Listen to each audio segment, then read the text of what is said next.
Well, Abby is a 1 in a million kind of student that you don't have every day. And having taught for 40 years, I can say that she is one of the most exemplary students that I have had the opportunity to be a part of.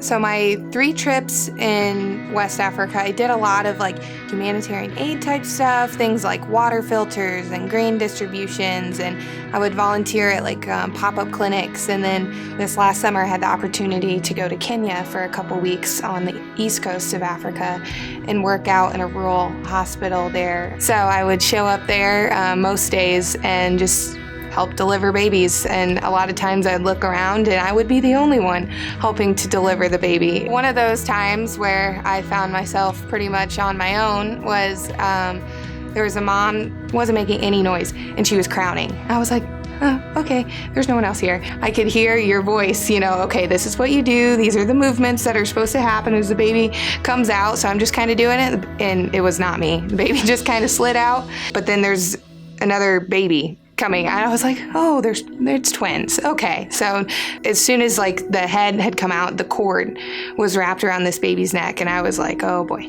So at that point, I was really out of my depth, but I just said a prayer and just kept going with it. And I kind of grabbed that cord and ripped it around his neck, or untangled him.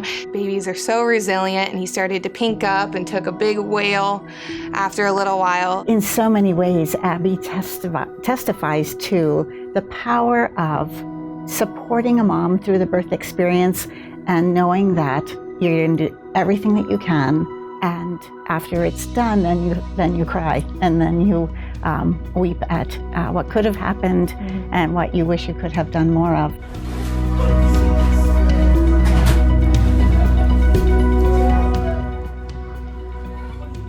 It can be hard and dangerous and exhausting mentally, physically, everything, but totally worth it. I think Abby has a good grasp of the fact that little changes can make a huge difference, and you have to celebrate those small victories. And it may not make the headlines because she is so humble, but I do believe she's going to make a huge impact in the world. I'm going to start crying. I know. She's so dear.